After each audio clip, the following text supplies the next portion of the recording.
Welcome back to Danks Gaming and Video Channel. Thanks for coming by for another video. Do you want to know the secret from a noob about how to level up your Blade Dancer rogue quickly? Come in a little closer, I'll tell you. Pull large mobs and maximize your passives and your specializations. That's it. So stick around, let's go through some of the points of our last stream and go over this leveling review.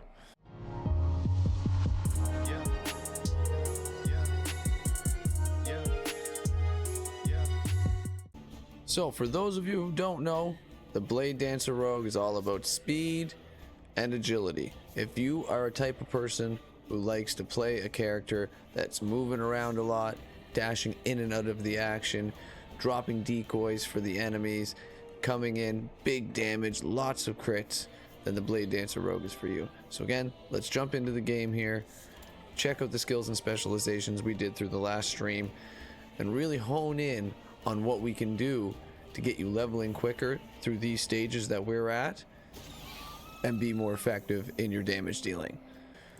So first we'll bring up the passives.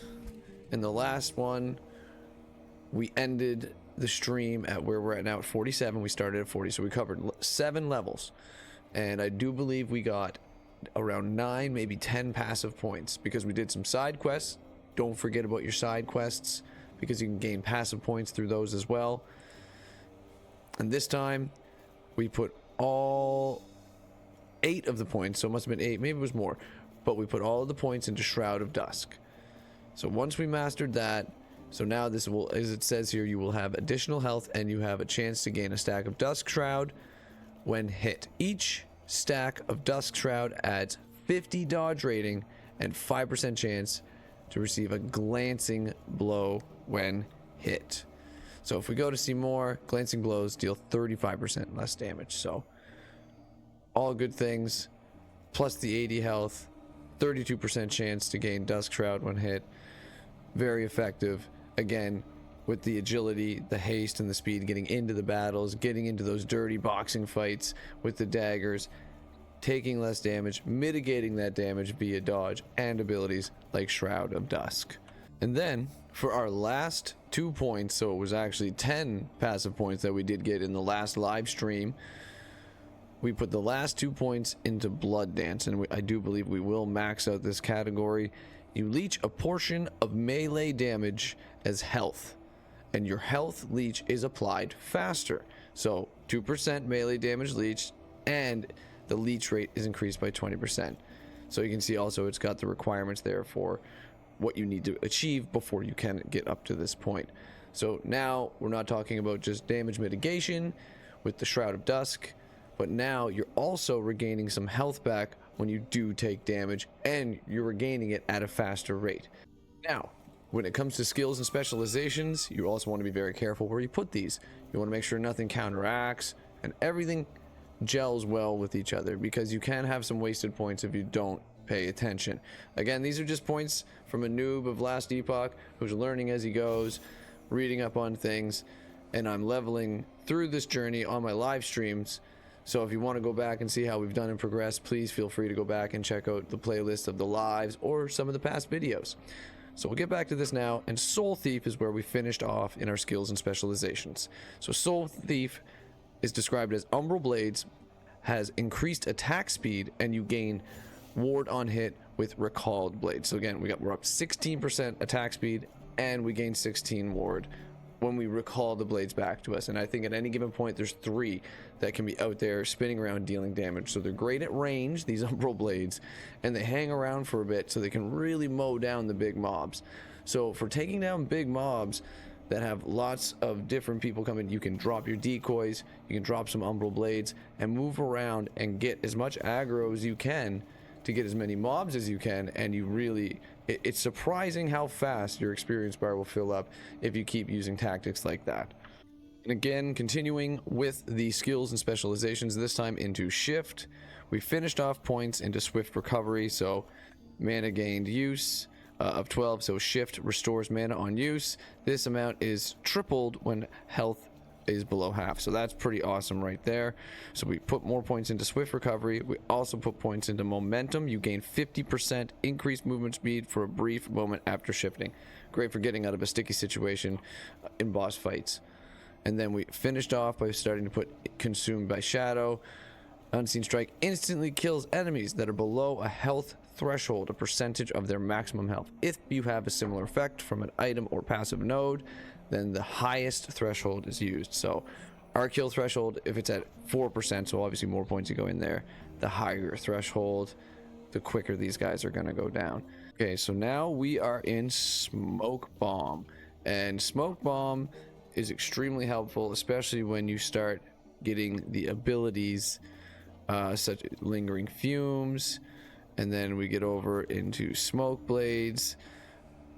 Absolutely killer of an ability, not to mention the haste that you get when you get inside of it and the amount of dodge you get when you're inside of it. It's a really great ability to drop at the start of fights to really, again, assist in mitigating that damage from your Shroud of Dusk and other abilities.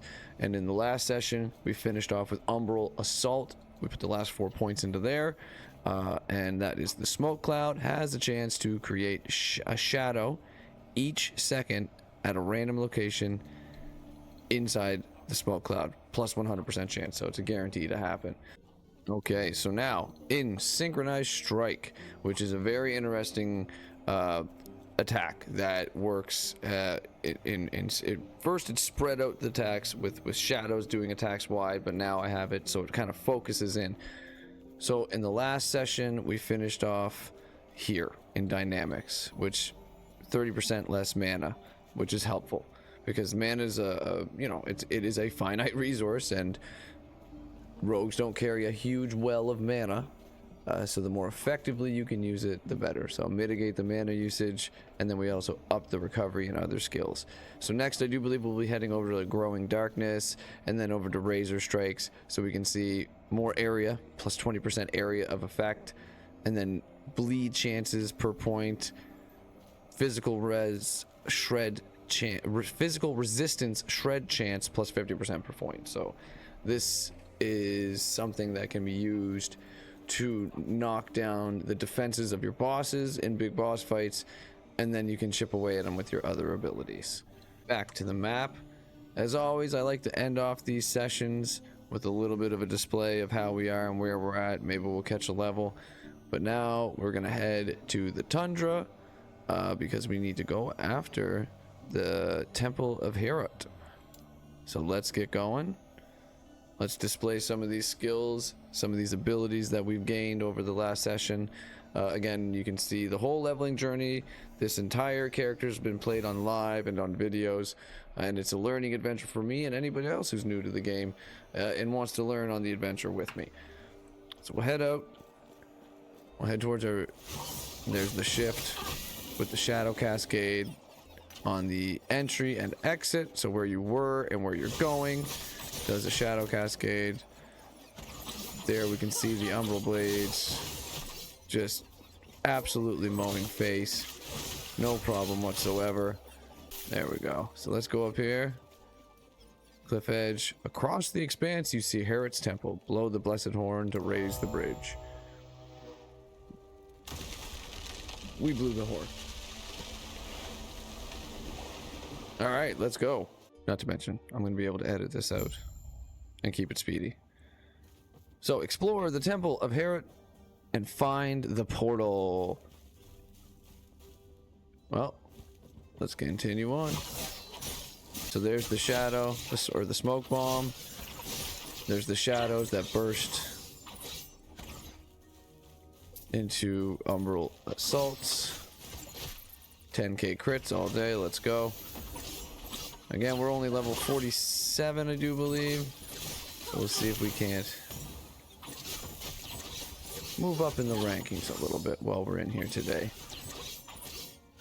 Wow, we just hit a whole bunch of skills there, so we'll be able to drop those in where we need to.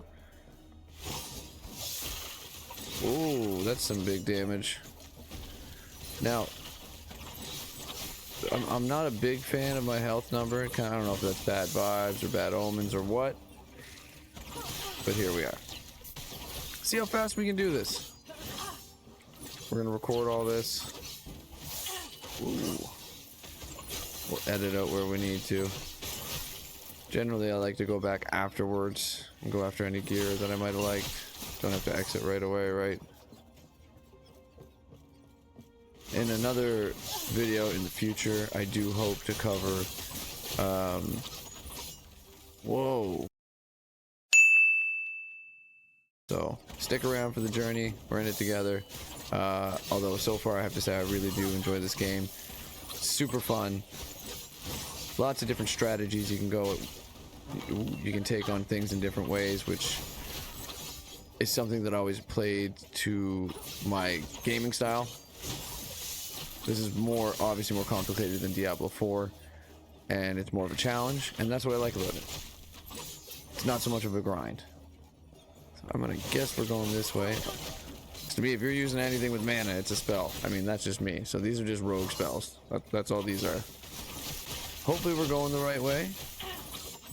Yeah, it looks like we're leading up there. So we also have to take a second because we have points in every single one of our skills and specializations right now. Okay. So let's head back up here and we'll check out some of these skills and abilities for now. All right. And now we're in Umbral Blades. Here we go. Dawnfall. You have a chance to gain Dust Shroud when you use Umbral Blades and hit at least one enemy. So now we have a 24% chance. Let's go over to Shift. Another point into Consume by Shadow. There we go. Now the kill threshold is 8%. So it's doubled. So that's a big deal. That's gonna make a big difference in dropping enemies. Smoke Bomb. If I'm not mistaken, if we go to Smoke Bomb, we finished an Umbral Assault, and now we're gonna go up to Shrouded in Darkness. You are granted a stack of Dust Shroud each second for 2 seconds while you are in the smoke cloud, granting you glancing blow chance and dodge rating. This effect can stack. Now we'll go to Synchronized Strike. We'll put a point into Synchronized Strike. Right. Growing Darkness. So now we have a 20% increased area of effect. So let's go see if we can't finish off this quest together, guys. Finish off the video on a strong point, which, yeah, it's looking like we're going to be taking on a boss, so that's pretty cool. So now we're inside the Shroud. We're really doing work. Yeah, this guy doesn't stand a chance. We're barely taking any damage here. And anything we are taking, we're gaining back instantly. So there you have it, folks. You can see the different skills and abilities we used there. Everything worked out. We mowed down that mini boss like it was nothing. So don't forget to like and subscribe. Please leave your leveling adventures and journeys in the comments if you wish. Turn on those notifications so you don't miss the next live stream or the next video. So thanks again for stopping by, and have a good one.